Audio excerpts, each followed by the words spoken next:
Okay, so welcome to Parshas Shavua. This week's Parsha is Parshas Vayakhel. So Vayakhel is an interesting Parsha because the Parsha is all about the Mishkan. Essentially, it's a repetition of Parshas Truma, Tetzaveh, and the beginning of Kisisa, where Hashem commands Moshe Rabbeinu to tell the Jewish people what they should donate in terms of materials, what they should um, build, how they should design it, the clothes of the Kohanim, and so on and so forth, up until the beginning of Kisisa, where we learn about the Ketoris, and we learn about the sink, the basin, the Kiyar. And then we have all the story of the golden calf and the whole thing. And then we have this week's Parsha, where by Yakel Moshe gathers all the people and he tells them about the Mishkan. And we have Parshas Yakel and Pekudei going through the whole Mishkan again. You'll notice if you look at the Chumash, you'll see that the next two Parshas are very few Rashis. And the reason is because Rashi points out that he already explained the Mishkan. So except for a few little things here and there, basically he's relying on his commentary in Parshas Truma and Tetzaveh.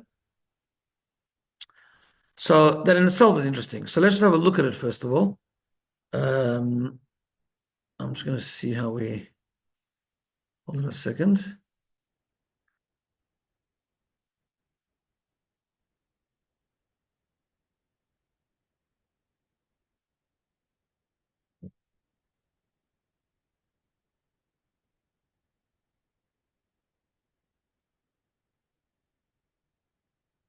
There we are. 1 second.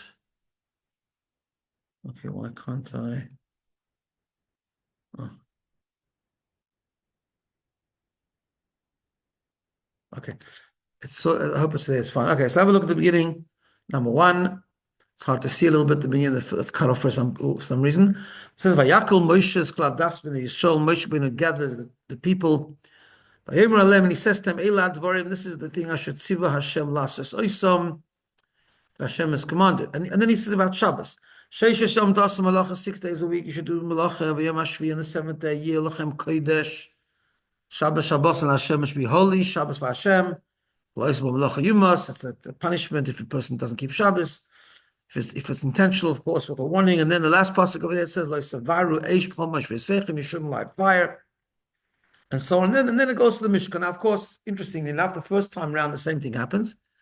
We have Truma and Tetzaveh, and then the very end of the whole Mishkan, in the beginning of Parashas Kisisa, we also have the mitzvah of Shabbos. Here we have the same thing, just the other way around. Moshe Rabbeinu gathers the people, and he first tells them about Shabbos, and then he tells them about the Mishkan and the whole story of building the Mishkan. The reason why Shabbos is put next to Mishkan, as we know, is because we are taught that how do we know what aren't you allowed to do on Shabbos? First, we know how to build a Mishkan on Shabbos, but then we also know that what does it mean to keep Shabbos? It means not to do the things that it would take to build the Mishkan, which is the 39 melachos. Now, before we go further, just this idea that it's repeated, and it's repeated so much. So we find in the Torah, why would something get repeated? So one place we find this is in the story of the Shidduch of Yitzchak and Rivka. Hashem, Avraham Avinu calls Eliezer, tells him you can't take a wife for Yitzchak in Canaan. You got to go to the thing, and the whole story. He goes, takes the camels. He asks Hashem for a sign if he finds a kind girl, and the whole thing. Then we find that Rivka comes down, and she goes to call Lavan. Lavan comes, and the whole thing. He comes and he sits down, and he tells the whole story again, and it's recorded in the Torah. Even though every word in the Torah is so counted. Because the Chazal tell us that Chaviv, that Yofes Sichoson shall Avdei Ovois Miteirosin shall Bonim. Because the Torah of the servants of the Ovois, Avraham, Yitzchak, Yaakov, was precious to Hashem. So beautiful that it's worth repeating, even though some of the halach is giving to us. We have to learn that from a few words in the Torah. It's not in great detail. And yet, the story of Yitzchak and Rivka was considered so special and so precious and so beautiful that it was worth repeating so much. In other words, what do we see from there? We see that repetition in the Torah sometimes has to do with the fact, the importance, the significance, the preciousness of that, even in relation to other things in the Torah, that gives it the possibility, therefore, of being repeated. So therefore, this is also repeated. Why? What's the repetition here? The repetition here is the building of the Mishkan. The building of the Mishkan is precious. Why is the building of the Mishkan precious? Because, as we learned in the beginning of Parshas Truma, where Torah says, "V'asuli migdash, you shall make a migdash for me. V'shachanti b'soicham, and you will dwell in them." And we know the famous idea we mentioned many times. It doesn't say "V'shachanti b'soichoy," I will dwell in it. It says, "I will dwell in them." B'soich, as the Shalom points out, b'soich kol echad ve'echad. I will dwell among each individual. In other words, the Mishkan is just a model, but really the point of the Mishkan is for Hashem to dwell in all of us, in our experience, in our homes, in our environments. In other words, the basis of the entire Torah really is building a Mishkan. It's building a home for Hashem. That's the basis of basically the entire Torah. And therefore, it's because it's such an important thing, and it's so significant, and it plays such an important role. Therefore, the story of the Mishkan is repeated with such detail, even though other parts of the Torah aren't. And therefore, instead of just saying, Vayakhel Moshe Rabbeinu gathered, and he told them what Hashem had told him, and they went ahead and they did it, and we'll know exactly what it's talking about because it was already talked about in Parashas Truma, Tetzaveh, and Kisisa. Nevertheless, the Torah repeats the whole thing again, and because of its chavivus, its preciousness, its importance, and so on. Now, if you have a look at the next one, number 2, this one over here, says Rashi, Vayakhel Moshe Rabbeinu gathered. When was this? L'mocharas Yom HaKippurim k'she yorad min ha'or. It was the day after Yom Kippur, meaning Hashem gave the Torah on Shavuos. Then Moshe Rabbeinu went up on the mountain for 40 days, and he came down, and they served Egel Azov, and he smashed the luchos. He went up a second time till on Shiv Asar B'Tammuz until Rosh Chodesh Elul, and Hashem did not forgive the Jewish people. Then he went up a third time, and he came down on Yom Kippur, and Hashem forgave us, gave us the second luchos, and it was then that Hashem said we should build the Mishkan. Told Moshe Rabbeinu what to tell us, and Vayakhel Moshe Rabbeinu gathers the entire nation, L'mocharas Yom HaKippurim, the day after Yom Kippur. All right. Now, the problem is like this. There's another time in the Torah it says, I just want to give a bit of a context here and share with you something that the Kli Yakar says. There's another time it says, Mi Mocharas. Something else happened that day. It says, Vayihi Mi Mocharas. Look at number 3. It was the next day. This is talking about after Yisroi came. Yisroi. It was the next day. Vayoshev Moshe lishpoit esa'om, and Moshe Rabbeinu sat down to judge the nation. Vayamed ha'om al Moshe, and the people were standing in a queue to get judged by Moshe Rabbeinu, min ha'boker ad ha'erev, from the morning until the evening. And then there's a whole story that Yisro gave advice to Moshe Rabbeinu how he should do it. He should do it a bit differently. He should appoint officers of 10, officers of 100, officers of 1,000, and so on. It says Rashi over there, what does it mean by Himi Mocharas? It was the next day. Motzo Yom Kippur means it was after Yom Kippur. Kach Shoninu B'Sifri, this is number 4 over here. This is what we learned in the Sifri. What does it mean the next day? It means the Mocharas Ridutoi Min Hahar. It's the day after Moshe Rabbeinu came down the mountain. Right? So a very strange thing. The day after Moshe Rabbeinu came down the mountain, which is Yom Kippur, the day after, 2 things were taking place. One is Moshe Rabbeinu is gathering the Jewish people, all of them, men, women, and children, together to tell them about this important mitzvah of building a Mishkan. And also, he's starting to judge people to make sure what belongs to this one, belongs to that one, if there's a dispute, if there's a conflict, and so on and so forth. How did all this take place in the same day? First of all, and also what's even more problematic, it says that he was judging people from the morning to the evening, which isn't such a problem because it doesn't mean that Moshe Rabbeinu spent the entire day. There's a Rashi which didn't make it on this copy for some reason, that says, obviously we know that he didn't sit the whole day and judge Jewish people. There's other things to do. But it means that if Hashem says that if a person judges people properly and purely, then it's like he's doing it. It's like he's becoming part of Hashem's creator creation. He's becoming like a shut of a partner from Hashem to create the Ma'aseh Bereshis as it's in the creation of the world. Because in the creation of the world it says Vayi Erev Vayi Boiker, and therefore if you become a shut, if you become a partner to Hashem in the creation of the world, it becomes this idea that you are now part of the Creator, so to speak. You're joining Hashem in the creation of the world, and that's what it means. But still, why did it have to take place the same day? What's this idea?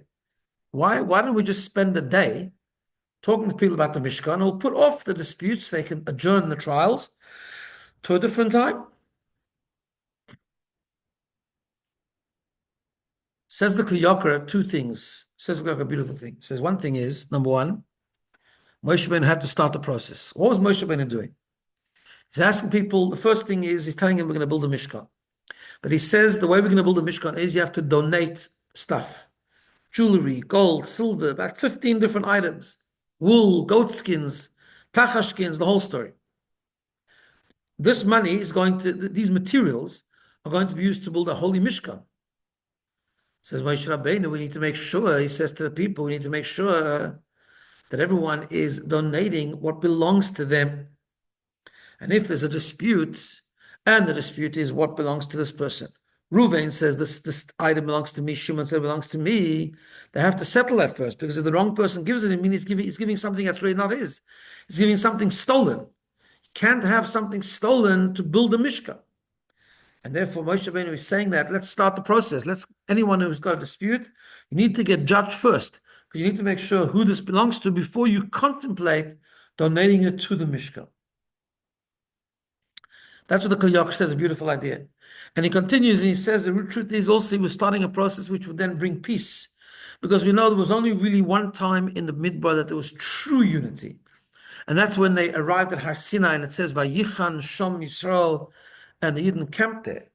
And Rashi says, Ki ish echad b'lev echad, like one man, like one heart, because everything else, there was always disputes. So over here, it was coming from Yom Kippur, a time of tshuva, a time where people are awakened and to make more unity. Therefore, start to judge them so that the conflict should go away and it should be shalom, because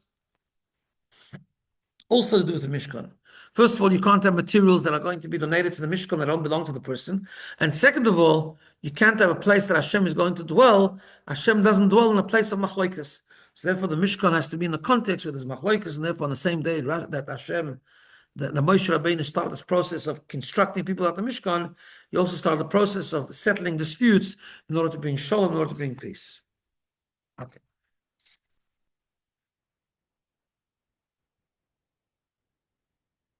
Now I'm just going to see if I can open up another attachment here. Give me 1 second.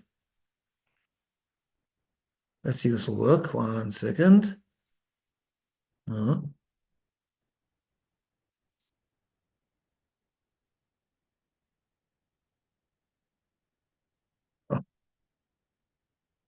This might work.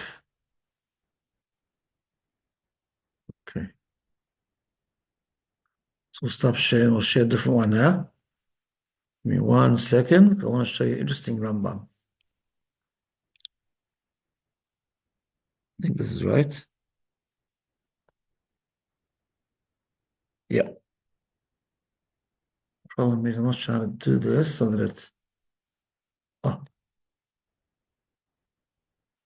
Okay.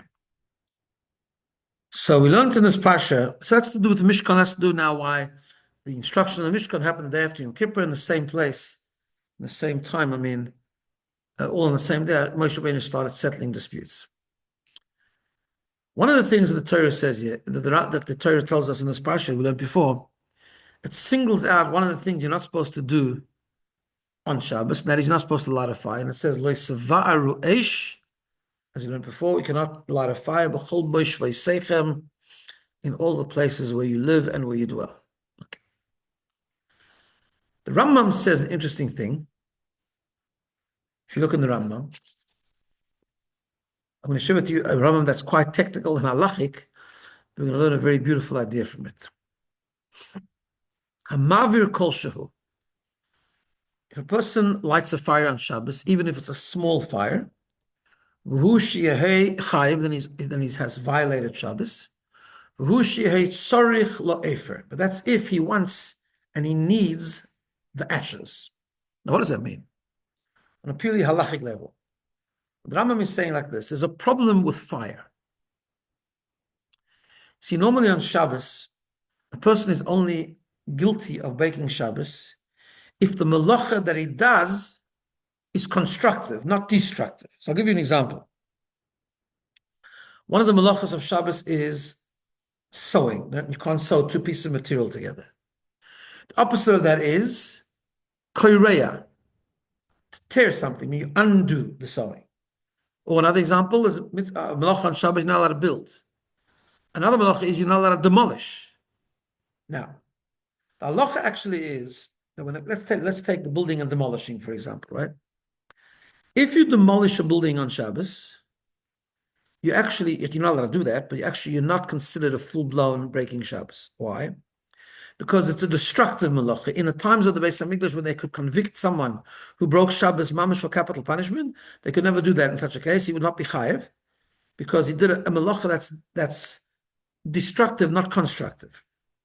Where I say Hakam is one of the 39 malachas, says the Gemara that when are you chayev? When are you obligated? When are you guilty for breaking Shabbos?